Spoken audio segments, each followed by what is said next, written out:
Dr. Crixtel adjusted the viewing screen in the observation deck of the Galactic Research Station Harmony. The Valanthi scientist's 4 compound eyes blinked in sequence as she watched the scene below. On the surface of Earth, in a place called Montana, a human female sat on a wooden porch.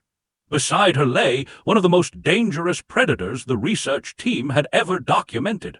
The creature was called a dog, more specifically a German shepherd. Crixtel had memorized the data files. The animal possessed teeth designed to tear flesh. Its jaw could exert hundreds of pounds of pressure per square inch. Its ancestors were wolves, pack hunters that brought down prey many times their size. Yet here it was, resting its massive head on the human's lap while she stroked its fur. "This makes no sense," Crixtel muttered to herself. She had been studying humans for 3 standard galactic years. She had written 17 papers on their behavior. She had presented at 4 interstellar conferences. And still, she could not understand this one simple thing. Why did humans keep apex predators as companions? The door behind her opened with a soft hiss. Her research partner, Gorthax, entered the room. The Mordelian's blue-green scales caught the artificial light as he moved to join her at the screen. His species communicated partly through color changes, and right now his scales showed the pale yellow of confusion. "You are watching the humans again," he said. "It was not a question." "I am trying to understand them," Crixtel replied. "Look at this data I compiled." She pulled up a secondary screen. Humans share their living spaces with approximately 470 million dogs worldwide. They also keep 370 million cats, which are obligate carnivores with retractable claws designed for hunting. They have domesticated horses, animals that can kill with a single kick. They keep birds of prey on their arms for sport. Some humans even maintain large reptiles, venomous snakes, and animals called bears in their homes. Gorthax's scales shifted to a deeper shade of yellow. "But why? This behavior serves no logical purpose. On my world, when we encounter a predator, we avoid it. We build walls. We develop technology to keep them away. We certainly do not invite them into our sleeping quarters." "The same is true for my people," Crixtel agreed. "The Valanthi would never consider bonding with a creature that could harm us. Our instincts tell us to flee from danger, not embrace it." She watched as the human on the screen stood up. The dog immediately rose with her, staying close to her side. They walked together across a field of grass, moving in perfect harmony. The human threw a small ball, and the dog sprinted after it, powerful muscles carrying it across the ground at remarkable speed. When the dog returned with the ball, the human laughed and scratched behind its ears. "I have a proposal," Crixtel said suddenly. "We have been studying humans from a distance for too long. It is time for direct observation." Gorthax's scales flickered orange with concern. "You cannot be serious. The Galactic Council has strict protocols about contact with developing species." "Humans are no longer a developing species," Crixtel reminded him. "They achieved faster-than-light travel 7 years ago. They have established diplomatic relations with the Varix Collective and the Mindoran Federation. Under Section 47 of the Contact Protocols, we are permitted to interact with them directly for research purposes, provided we follow standard safety guidelines." Gorthax considered this. His scales slowly shifted from orange to a thoughtful purple. "What exactly are you proposing?" "A field study. We will visit Earth.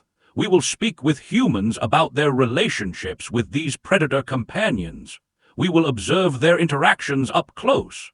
Perhaps we will finally understand what drives this behavior."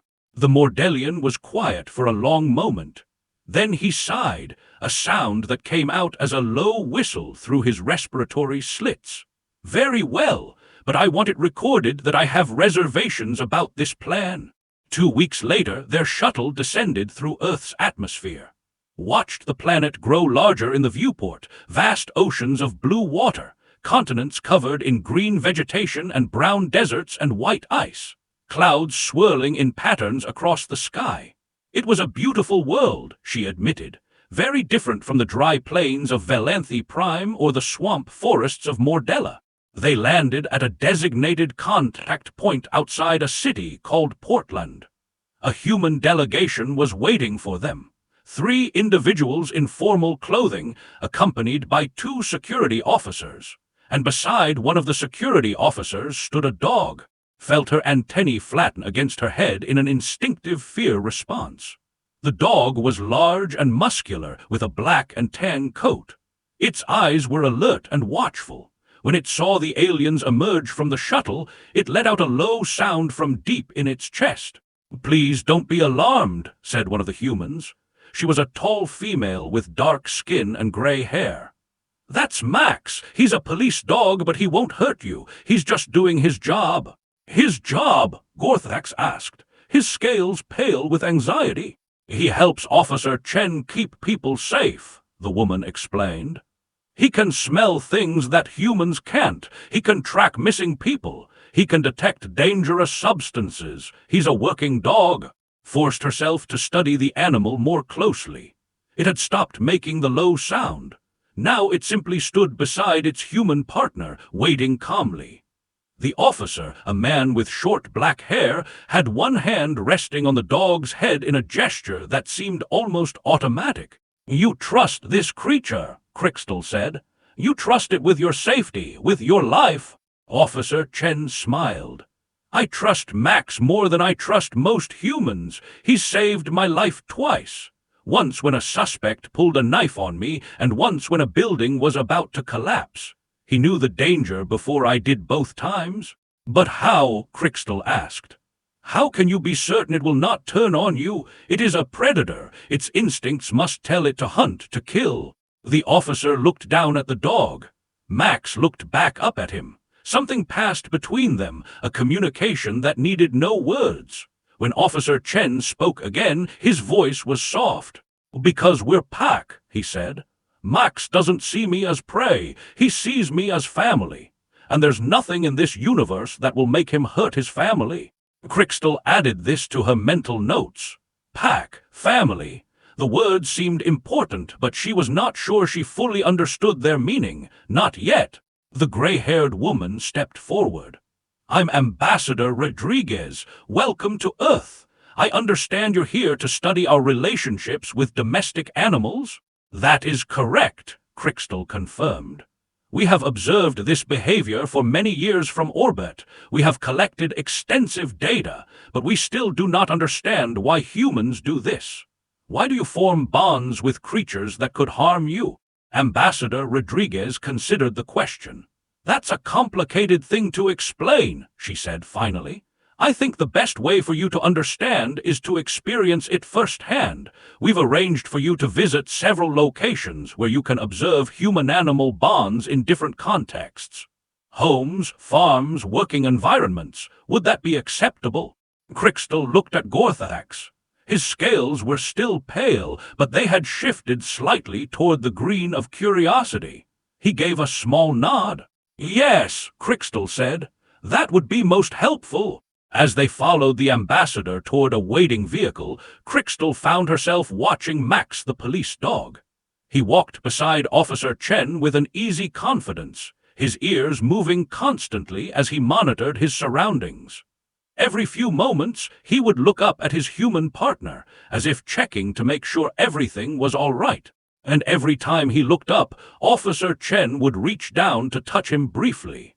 A pat on the head, a scratch behind the ears, small gestures that seemed to mean something significant to both of them. Pack, Crystal thought, family. Perhaps she was beginning to understand after all. The first home they visited belonged to a human family in a rural area outside the city. The house was modest, made of wood and stone, surrounded by a large yard filled with trees and flowers. A fence enclosed the property and could see animals moving behind it. "The Morrison family," Ambassador Rodriguez explained as they approached. "They have 5 dogs, 3 cats, and several horses. They've agreed to let you observe their daily routines." 5 dogs. Felt her antennae twitch nervously. She reminded herself that she was a scientist. Fear had no place in objective research. A woman opened the front door before they could knock. She was middle-aged, with sun-darkened skin and hands that showed signs of hard work. Behind her, Crystal could see movement. Fur, tails, eyes watching from the shadows of the house. "Welcome," the woman said warmly. "I'm Sarah Morrison. Please come in. Don't worry about the dogs. They'll bark at first, but they're friendly." As if on cue, the barking began. Resisted the urge to flee as 5 dogs of various sizes came rushing toward the entrance. But Sarah Morrison simply held up one hand and said a single word. "Quiet!" The dogs fell silent immediately. They still crowded around, tails wagging, bodies wiggling with excitement, but they made no more loud sounds. One by one, they approached the aliens, sniffing cautiously at their clothing and their legs. "They're just checking you out," Sarah explained. "Dogs learn about the world through their noses. They're gathering information about who you are and where you've been." Gorthak stood very still, his scales shifting through several colors in rapid succession. "This one is touching me," he said, his voice strained. A large golden dog was pressing its nose against his leg. Sarah laughed. "That's Biscuit. She's our friendliest. She likes everyone." "But she is a predator," Gorthak said. "Her teeth could tear through my scales." "Sure she could," Sarah agreed. "But she won't. Biscuit has never hurt anyone in her life. She once found a baby rabbit in the yard and carried it inside so gently that it didn't have a single scratch. Dogs are predators, yes, but they're also capable of incredible gentleness when they choose to be." Crystal watched as Biscuit finished examining Gorthax and moved to investigate her. The dog's eyes were a warm brown color. They held no aggression, only curiosity and something that looked almost like friendliness. Without quite meaning to, Crystal extended one of her upper limbs. She touched the top of Biscuit's head. The fur was soft, warm. The dog's tail wagged harder. "She likes you," Sarah said. "How can you tell?" "The tail. When a dog wags its tail like that, it means they're happy. When the wag is more to the right side of their body, it means they've encountered something they want to approach. Biscuit wants to be your friend." "A friend! Another important word," Crystal noted. Sarah led them through the house, introducing each dog as they went. There was Biscuit, the golden one. There was Rocky, a muscular brown dog with a scarred face who stayed close to Sarah's side. There was Luna, a small white dog who seemed to bounce rather than walk. There were 2 gray dogs, brother and sister, named Storm and Rain, who moved together like they shared one mind. "Each of them has a different personality," Sarah explained. "Rocky was a rescue. He was badly treated before we got him. It took 2 years before he trusted us enough to sleep in the same room with us. Now he won't let me out of his sight. He thinks it's his job to protect me." "Protect you from what?" Crystal asked. "From anything, everything. Last month my husband slipped and fell in the kitchen. Rocky started barking so loud that the neighbors called to check on us. He knew something was wrong before I even made it into the room. They moved to the back of the house, where large windows overlooked a pasture. 3 horses grazed there, their large bodies moving slowly across the grass. "Horses," Gorthax said. "These are even more dangerous than the dogs. I have read that they can kill with their hooves." "They can," Sarah agreed. "A horse kick can shatter bones. Their teeth can bite through flesh. They weigh hundreds of kilograms and they can run faster than most land vehicles. But look," she opened a door and led them outside. The horses noticed immediately. The largest one, a black animal with a white mark on its face, lifted its head and began walking toward them. Felt her instincts screaming at her to run. The creature was massive. Its hooves struck the ground with heavy sounds. Its eyes were huge and dark. But Sarah simply smiled and walked forward to meet it. When they reached each other, she placed her hands on its face. The horse lowered its head, pressing its nose against her chest. They stood like that for a long moment, perfectly still, sharing something that seemed almost sacred. "This is midnight," Sarah said softly. I've had him for 15 years. I was there when he was born. I trained him from the time he was young enough to fit in my arms. He trusts me completely, and I trust him the same way." "But why?" Crystal asked. The question came out more forcefully than she intended. "Why do you do this? Why do you form these bonds with creatures that could harm you? It defies all logic. It goes against every survival instinct." Sarah was quiet for a moment. She continued to stroke Midnight's face, her expression thoughtful. "I think," she said finally, "that humans need connection. We need to love and be loved. We need to feel that we're not alone in the universe. And sometimes the purest love comes from the most unlikely places." She looked at Crystal directly. "Dogs and horses and cats don't care about politics or money or what you look like. They don't judge you for your mistakes or hold grudges for things you said 10 years ago. They just love you, completely, unconditionally. And in a world that can be harsh and cruel, that kind of love is precious. Consider this. You are saying that the emotional benefit outweighs the physical risk." "I'm saying there is no risk," Sarah replied. "Not really. These animals are family. They would die before they hurt us, and we would do the same for them." Family again, that word kept appearing. Was beginning to understand that it meant something different to humans than she had previously assumed. Family was not just about blood relations. It was about choice, about bonds that went deeper than biology. A small sound made her turn. Biscuit had followed them outside and was sitting beside her, looking up with those warm brown eyes. Without thinking, Crystal reached down and touched the dog's head again. Something passed between them in that moment. A connection, a recognition. It was strange and unfamiliar, but it was not unpleasant. "I think," Crystal said slowly, "I am beginning to understand." Over the next several hours, they observed the Morrison family's daily routines. They watched Sarah feed the horses and the dogs. They saw her husband, Tom, working in the yard with Storm and Rain following his every step. They witnessed the children, a boy and a girl, playing with the dogs in a game that involved much running and laughing and happy barking. Gorthax's scales gradually shifted from anxious yellow to curious green. By the end of the visit, he was allowing Luna, the small white dog, to sit beside him without flinching. "This is remarkable," he admitted quietly to Crystal. "I have spent my entire life avoiding predators. I was taught that they were dangerous, that they could not be trusted.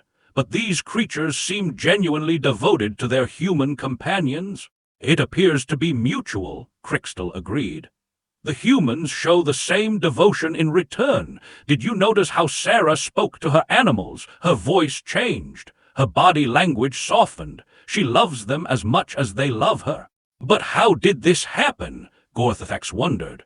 "How did humans and predators come to form these bonds?" It was Ambassador Rodriguez who answered. She had been listening to their conversation from nearby. "It started thousands of years ago," she said. "Wolves would follow human camps, eating the scraps we left behind. Over time, the less aggressive wolves got closer. They started helping humans hunt. They started warning humans when danger approached. A partnership formed. Both species benefited. And from wolves came dogs," Crystal said. "Exactly. We changed them and they changed us." Scientists believe that dogs actually shaped human evolution. Having loyal companions gave early humans an advantage over those who didn't. We survived together. Survival, partnership, love. The pieces were starting to fit together in Crystal's mind, but she knew there was still more to learn. This was only one family, one perspective. "What is our next destination?" she asked Ambassador Rodriguez. The ambassador smiled. "A place where you'll see a very different kind of human-animal bond. We're going to a sanctuary for big cats." Gorthax's scales went pale again. "Big cats," he repeated weakly. Felt her own fear response triggering, but she pushed it down. She was a scientist. She would follow the evidence wherever it led, even if it led to the lair of Earth's most powerful land predators. The big cat sanctuary was located in a desert region that humans called Arizona. The landscape was harsh and beautiful, with red rocks and sparse vegetation stretching to distant mountains. The facility itself was surrounded by high fences, and signs warned visitors to stay on designated paths. A human male met them at the entrance. He was older, with a weathered face and gray hair pulled back in a tail. His name was Marcus Chen, and he had founded the sanctuary 30 years ago. "We currently house 47 big cats," Marcus explained as he led them inside. "Lions, tigers, leopards, cougars, and several hybrid species. Most of them were rescued from illegal ownership situations or failed breeding operations. They can't be released into the wild, so we give them the best life we can." "And you care for these creatures directly?" Crystal asked. "You enter their enclosures?" "Some of them, yes, not all. It depends on the individual animal and their history. Some of our cats were so badly treated before they came to us that they will never trust humans. Others have formed strong bonds with their caregivers." They stopped at a large enclosure. Inside, a massive orange and black striped creature lay in the shade of a tree. A tiger had seen images of these animals, but nothing had prepared her for the reality. It was enormous. Its paws alone were larger than her head. Its teeth were visible even from a distance. "This is Raja," Marcus said. "He was confiscated from a private owner who kept him in a garage for the first 5 years of his life. He was malnourished, scared, and aggressive when he arrived. It took years of patient work to help him recover."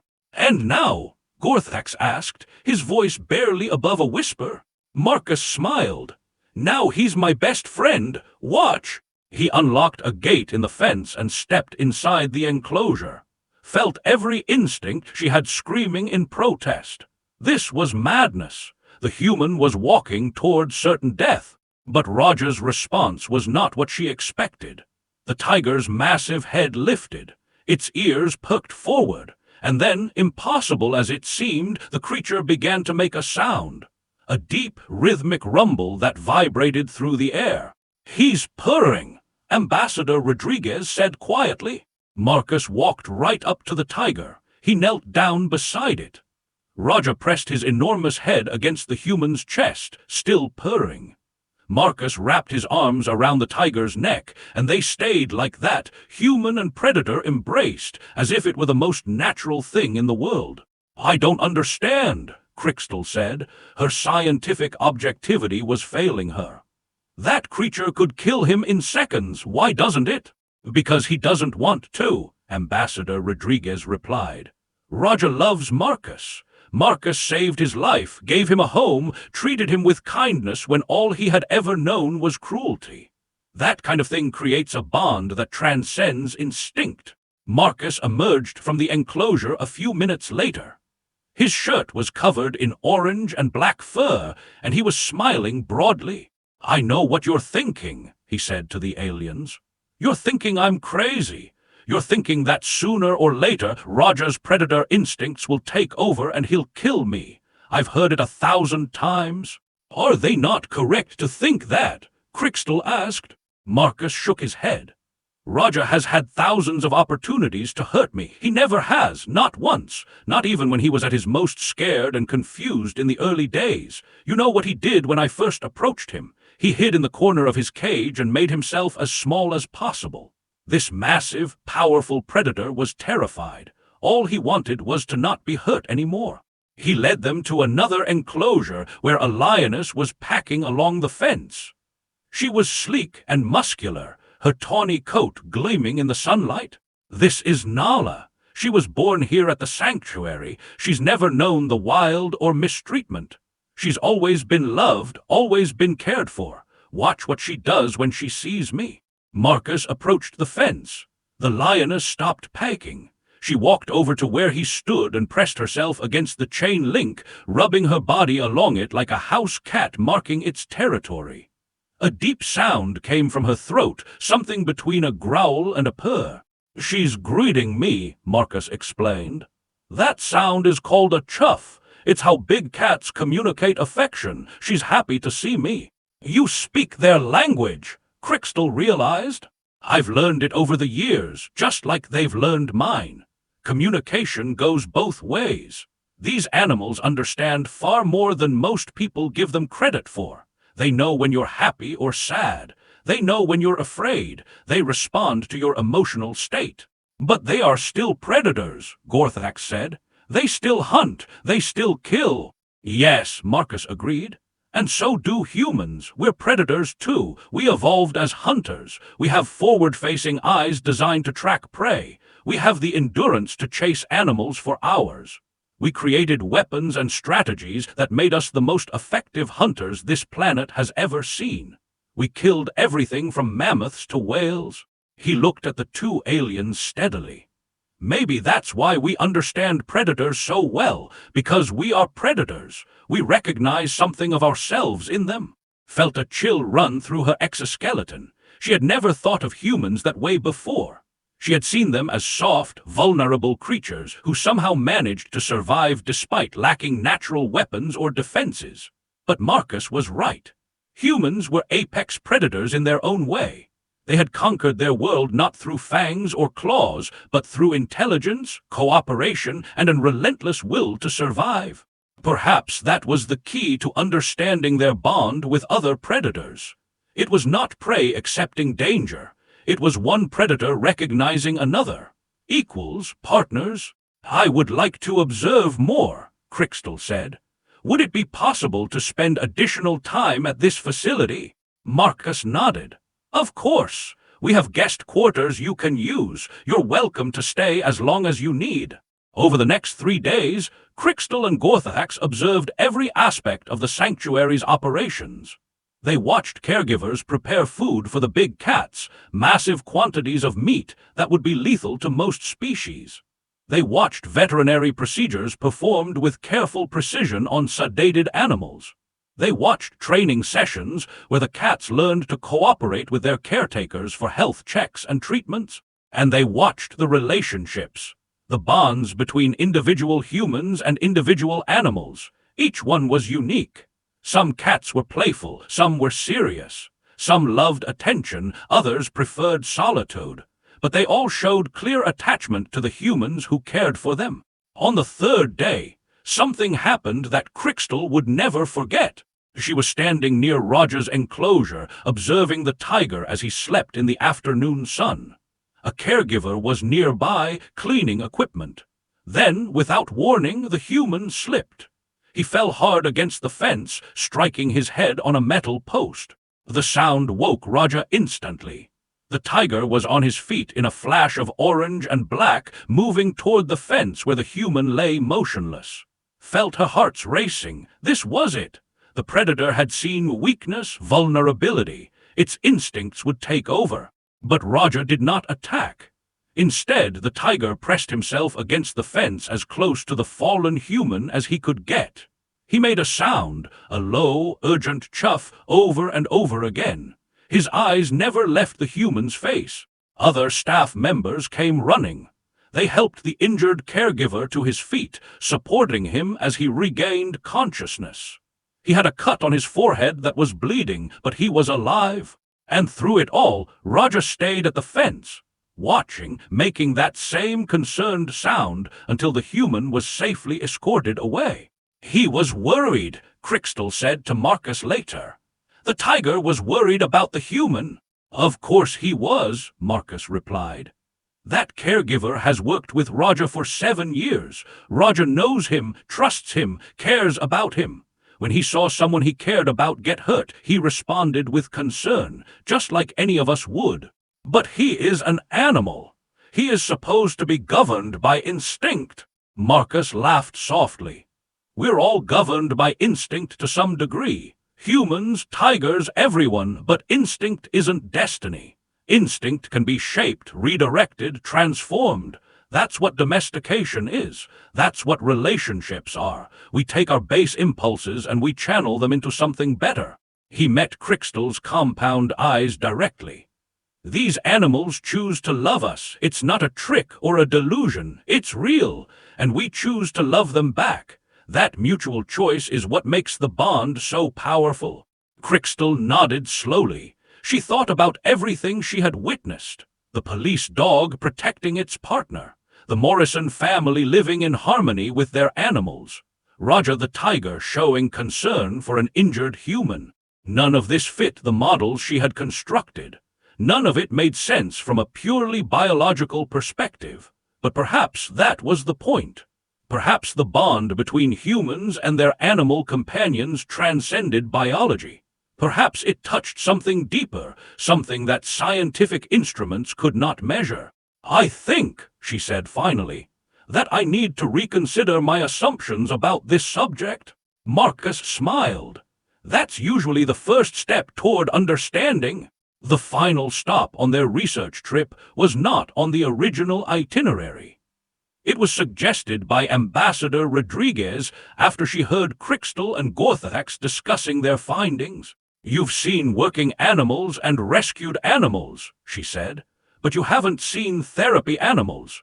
I think that might be the most important piece of the puzzle." They traveled to a facility in a city called Seattle. The building was modern and clean, with large windows that let in natural light.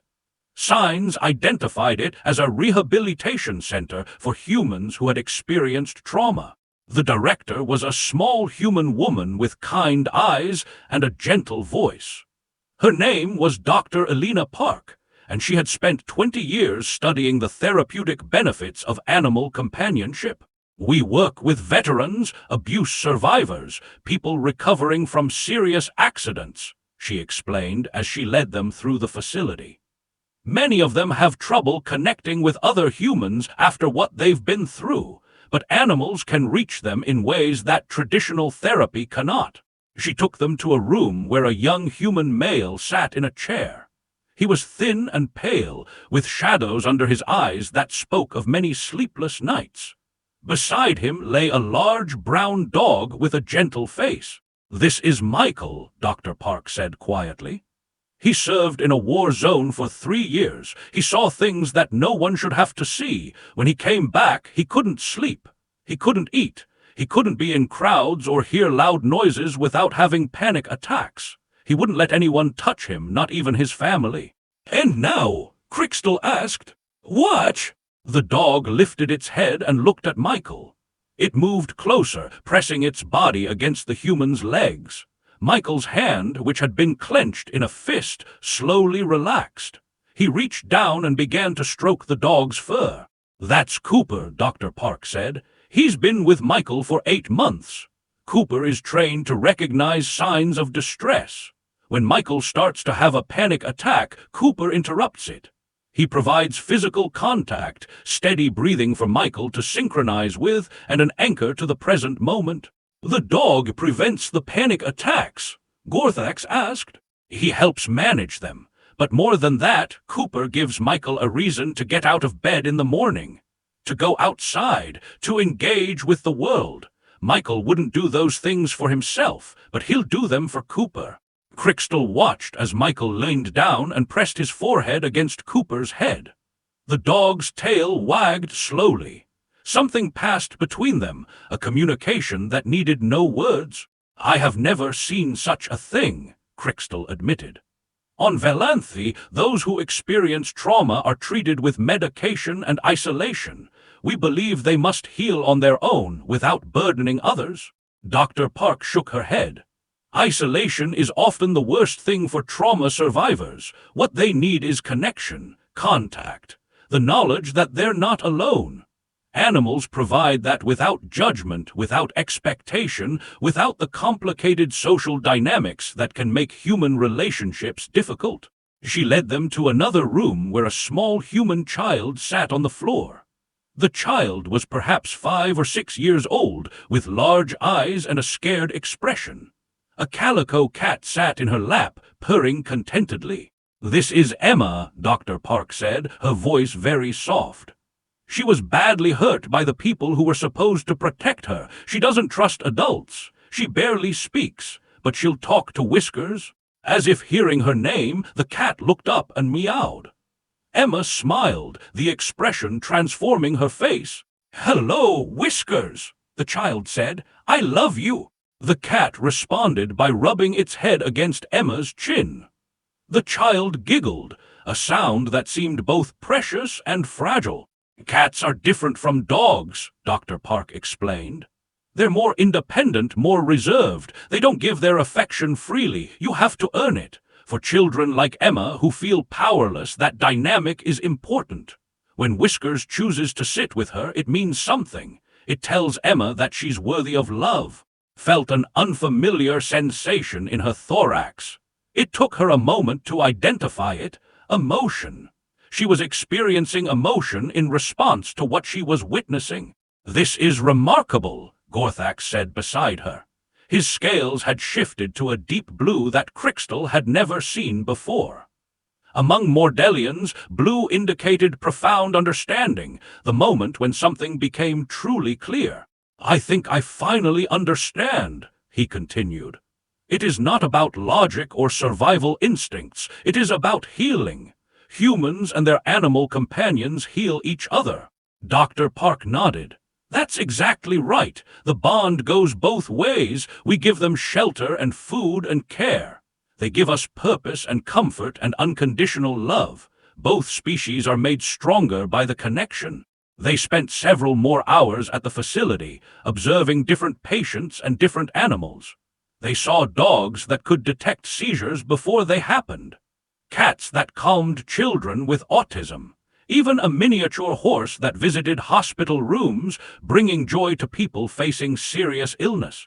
By the end of the day, Crystal's mind was overflowing with data. But more than that, her heart was overflowing with something she had never expected to feel. Admiration, respect, and something approaching envy. The Valenthi were an ancient species. They had achieved interstellar travel while humans were still learning to make fire. They had built great civilizations and solved problems that would have baffled lesser minds. But they had never learned to do what humans did so naturally. They had never learned to reach across the divide between species and form bonds of genuine love. That evening, Crystal stood on the observation deck of their shuttle as it returned to the research station. Earth hung in the darkness below, a sphere of blue and green and white. Somewhere down there, millions of humans were curling up with their dogs, stroking their cats, feeding their horses. They were sharing their lives with creatures that should have been enemies and making them family instead. "I do not know how to explain this in my report," she admitted to Gorthax. "The Galactic Council will not understand. They will think I have been deceived or that I have lost my objectivity." "Perhaps," Gorthax agreed. "But perhaps that is because some things cannot be explained. They must be experienced." "What do you mean?" His scales shifted to a thoughtful purple. "I have been considering what we learned today, about healing, about connection. The Mordelian people face many challenges. Our youth struggle with isolation in our increasingly digital society. Our elders suffer from loneliness as their peers pass away. Perhaps we could benefit from relationships like the ones humans have with their animals.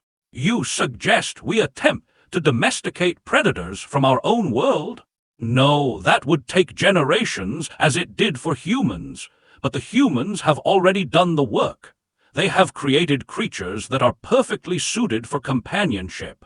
Perhaps they would be willing to share.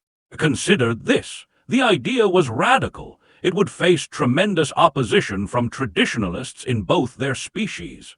But she had seen what was possible. She had seen broken soldiers find peace with the help of a dog. She had seen traumatized children smile again because a cat chose to sit in their lap. "I will include it in my recommendations," she said finally. "The Council may reject it, but I believe it is worth proposing." Gorthax's scales brightened with hope. "Then there is a chance. That is all we can ask for." Crystal looked back at Earth one last time before the shuttle entered hyperspace. She thought about Sarah Morrison and her 5 dogs, about Marcus Chen and his beloved tigers, about Michael and Cooper, Emma and Whiskers, about all the humans throughout history who had looked at dangerous predators and seen not threats but friends. She still could not fully explain it. Perhaps she never would. but she understood it now in a way that went beyond scientific analysis. Humans did not bond with apex predators despite the danger. They did it because of who they were, because they were brave enough to reach out across the divide between species, because they were compassionate enough to see potential for love in the most unlikely places, because they were stubborn enough to believe that any creature, no matter how dangerous, could become part of their family. It was uniquely human, and it was beautiful. 1 year later, Crystal stood before the Galactic Council of Scientific Understanding. The chamber was vast, filled with representatives from 100 different species. She had presented her research data, her observations, her carefully documented evidence. Now came the moment she had been dreading. "You ask us to believe," said Councillor Vrex of the Mindoran Federation, "that humans form genuine emotional bonds with apex predators, that these bonds provide significant psychological and physiological benefits to both species?" "That is correct," Crystal replied.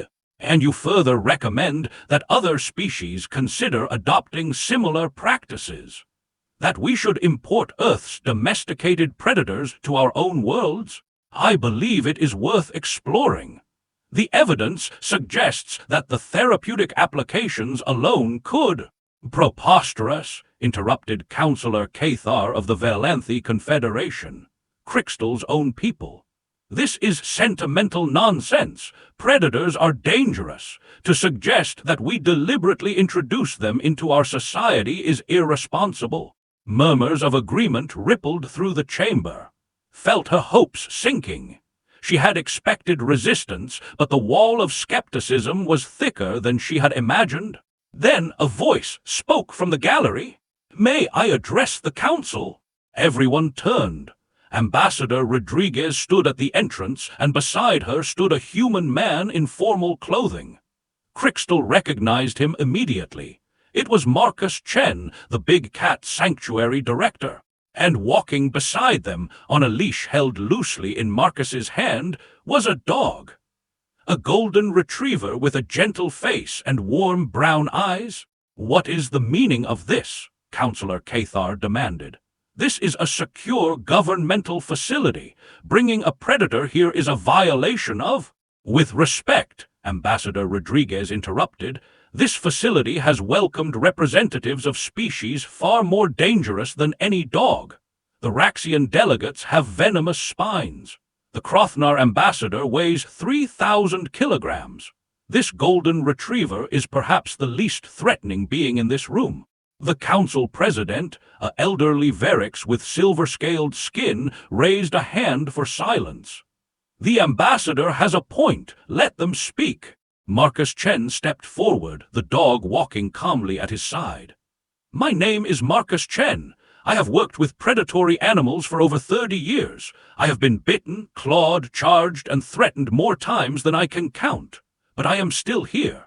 And every single injury I've sustained came from animals that were scared or in pain, not from animals that wanted to hurt me." He looked around the chamber, meeting the eyes of as many counselors as he could. "This is Sunny. She's 8 years old. She has never hurt anyone in her life. She's trained as a therapy dog. She helps children in hospitals feel less scared. She helps veterans with trauma sleep through the night. She provides comfort to people in the worst moments of their lives." "She is still a predator," Councillor Cathar insisted. "Her instincts tell her to protect her pack," Marcus said firmly. "And her pack includes every human she has ever met. That's what domestication has done. It hasn't eliminated her predator instincts. It has redirected them. She still has the courage of a predator, the loyalty of a predator, the protectiveness of a predator. But those traits are now dedicated to helping and healing instead of hunting and killing." He knelt down beside Sunny, one hand resting on her head. "You ask why humans bond with apex predators. The answer is simple. Because we saw something in them that reminded us of ourselves. We saw strength that could be gentled. We saw ferocity that could become devotion. We saw wild creatures who were capable of love if someone would just take the time to earn it. And we took that time. Generation after generation, for thousands of years, we worked to build trust between our species. We made mistakes. There were injuries, failures, setbacks, but we kept trying because we believed it was worth it, and we were right. He stood up again, Sunny rising with him. The bond between humans and our animal companions has made us stronger, healthier, happier. It has made us better. If other species could experience the same thing, why would they choose not to? The chamber was silent. Watched as counselors exchanged glances, their expressions uncertain. Then something unexpected happened. One of the Mindoran delegates, a young female with bright blue skin, stepped down from her seat and approached Marcus and Sunny. She moved slowly, carefully, clearly nervous. "May I?" she asked, gesturing toward the dog. Marcus nodded. "Hold out your hand. Let her smell you first." The Mindoran extended her hand. Sunny sniffed it thoroughly, her tail beginning to wag. Then, satisfied with her examination, she licked the alien's fingers. The Mindoran let out a sound that might have been a laugh. "She likes me. She likes everyone who approaches her with good intentions," Marcus said. "Dogs are excellent judges of character. They can sense when someone means them harm. They can also sense when someone needs comfort. Sunny knows you're nervous. She's trying to make you feel better." Tentatively, the Mindoran reached out and stroked Sunny's head. The dog's tail wagged harder. She pressed closer, leaning her body against the alien's legs. "This is remarkable," the Mindoran said softly. "I feel it, the warmth, the acceptance. She does not know me, but she has chosen to offer me affection anyway." More delegates began to descend from their seats. A Krothnar moving with surprising gentleness for its massive size. A pair of Raxians, their venomous spines carefully retracted. Even a Valenthi, who Crixtal recognized with shock as Counselor Cathar himself. Sunny greeted each of them with the same patient friendliness. She let them touch her, smell her, examine her. She wagged her tail and licked faces and leaned against bodies that were utterly unlike any she had encountered before. She did not seem to care that these beings were strange to her. She only cared that they had approached her with curiosity instead of fear. Counselor Cathar straightened up from petting Sunny, his expression troubled. "I confess," he said slowly, "that I did not expect this. The creature shows no aggression, no wariness, only what I can only describe as affection." "That's what thousands of years of partnership have created," Marcus said. "A being perfectly designed to be humanity's companion. And I believe she could be your companion too, if you're willing to give her the chance." The council president rose from her seat. "I believe we have seen enough to warrant further discussion. Dr. Crixtal's recommendations will be taken under serious consideration. This session is adjourned." As the delegates filed out, many of them casting backward glances at Sunny, Crixtal approached Marcus and Ambassador Rodriguez. "Thank you," she said. "I do not know if the council will approve my recommendations, but you have given them something to think about." "That's all we can do," Ambassador Rodriguez said. "Plant seeds, hope they grow." Marcus knelt down beside Sunny, scratching behind her ears. "She did the real work. All I did was bring her here. She convinced them on her own." Crixtal looked at the dog. Sunny looked back, her brown eyes bright and warm. Her tail was still wagging, even after greeting dozens of nervous aliens. "How does she do it?" Crixtal asked. "How does she offer love so freely to strangers?" "Because that's what dogs do," Marcus said simply. "They see the best in everyone. They believe every person deserves affection until proven otherwise. They forgive almost anything. They love without conditions or reservations." He looked up at Crixtal. "Maybe that's the real answer to your research question. Maybe humans bond with predators because predators are capable of a kind of love that we aspire to. A love that is fierce and loyal and absolute. A love that never asks what you can do for it, only what it can do for you." Consider this. She thought about all the bonds she had witnessed during her research. Max the police dog risking his life for his partner. Biscuit the golden retriever welcoming strangers into her home, Roger the tiger pressing against the fence in concern for an injured human, Cooper the therapy dog pulling Michael back from the edge of despair. "Perhaps," she said, "we have been asking the wrong question all along." "What do you mean?" "We asked why humans bond with apex predators, but perhaps the real question is why other species do not. Why we allow fear to prevent us from experiencing something so valuable. Why we build walls when we could be building bridges." She reached down slowly, carefully, and touched Sunny's head. The fur was soft under her exoskeleton. The dog's tail wagged harder. "I think," Crystal said, "that I would like to learn more about this, not as a scientist, as a being who might benefit from such a bond." Marcus smiled. "I know some puppies who are looking for homes, if you're interested." Felt her antennae lift in surprise. "You would permit a Valenthi to adopt one of your dogs?" "Dogs don't care what species you are," Marcus said. "They only care that you love them. If you're capable of that, then yes, I would be honored." 6 months later, Crystal sat on the balcony of her quarters on the research station. Beside her lay a small golden puppy, sleeping soundly in a bed specially designed for Earth animals. She had named her Hope. Gorthax visited regularly to observe the developing bond. His scales were often blue these days, the color of deep understanding. He was considering getting a dog of his own. The Galactic Council had approved a pilot program for introducing Earth's companion animals to interested species. 30 worlds had applied. The program was already expanding. And on Earth, humans continued to do what they had always done. They walked their dogs. They stroked their cats. They fed their horses and trained their hawks and cared for creatures that evolution had designed as predators. They did it because they were human, because they were brave and foolish and full of love, because they looked at dangerous creatures and saw not threats but friends. Hope stirred in her sleep, her tiny paws twitching as she dreamed, reached down and gently stroked her fur. The puppy's tail wagged even in sleep, responding to the touch of her new family. Xeno Biologists could not explain why humans bonded with apex predators for companionship. But Crystal understood now. It was not about explanation.